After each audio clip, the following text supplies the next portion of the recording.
lesson 38. Let's go ahead and review a couple of different things. So we have a story problem here. It says Joshua had 5 stones. He threw 2 of the stones. How many stones does he have left?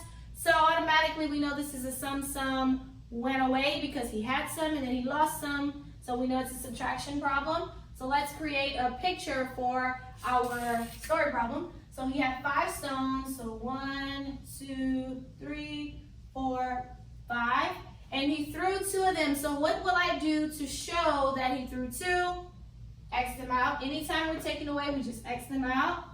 All right, and so now we want to know how many does he have left. We can see he has 3. So now let's create our number sentence. And good job on the test last week. Majority of the people wrote down exactly the number sentence, exactly the way that it should be. Awesome job with that. And so, so Joshua had 5, so we're going to start with 5 stones. He threw 2, so that's minus how many stones? 2 stones. Now this is the only thing. You make sure you write what item we're talking about after each number. Not only after one number, but after each number. And then how many does he have remaining? 3 stones. So how many stones does Joshua have? 3 stones. All right. So I have numbers 6, 13, and 7. I want that they're a family, and I want to create 2 addition facts and 2 subtraction facts with these 3 numbers. Remember, these are the only 3 numbers that you can use. You can't, pull a number out of nowhere and just add it in the fact. No. So the first thing we identify is what number we are going to be adding to. Obviously, it will be 13 because that's our biggest number. So the other 2 numbers will create a fact to 13. So we can do 6 plus 7, which equals 13. Then I do the twin, which is the same numbers, just switched around, which would be 7 plus 6 equals 13. Okay? When you do the subtraction, you start subtracting with your biggest number. Remember, we cannot pull more, like say I can't do 7 minus 13 equals 6. There's no way possible. So I always start subtracting with the number I added to, which was 13 in this case. So I do 13 minus 6, of course, is going to equal to 7. And then 13 minus 7, which will equal to 6. Okay, so you will see that in your book on today. It was just a review to refresh you of what this is. All right, let's go ahead and review coins. So we've learned dimes and pennies so far. Dimes we count by 10s. Pennies we count by 1s. So let's go ahead and count these out. So 10, 20, 30, 40, 50. That's where we stopped. So now we start counting by 1s. 51, 52, 53. How much money? 53 cents.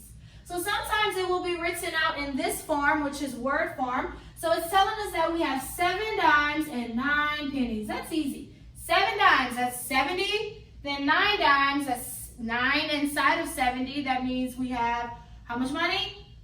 79 cents. 79 cents. Next one, I have 3 pennies and 2 dimes. 3 pennies, that's 3, and then 2 dimes, that's 20. How much money? I hope you didn't say 32 because you saw the 3 and the 2. No, remember dimes always go first, your 10s. So that should have been 23. If you said that, wonderful. All right, so you have to make sure to pay attention to that because the book will try to trick you like that. So make sure, don't just think, oh, because 3 and 2, 32. No. Make sure you read what coin they are saying right behind it, okay? All right, let's go ahead and review a few facts. I have 6 plus 2, that equals 8. 9 plus 9, 18. 7 plus 3, 10. 40 plus 10, 50. That's an easy one. 7 plus 8, 15. And 4 plus 3, 7. How fast did you answer those? Super fast? I hope so. So yesterday we learned what's called pairs. Remember, pairs come in a set of 2. We talked about a pair of earrings, a pair of socks, a pair of shoes, a pair of pants, a pair of ears. We have a pair of ears, a pair of hands, a pair of feet, a pair of eyes. Pairs come in 2s. So when we draw out pairs, remember we draw them in 2, then we circle it and we number it to show that it's 1 pair and so on, if it's 2 pairs and 3 pairs, okay? So yesterday we kind of did that. Today we will do the same. So the book says the board, I put draw 11 socks.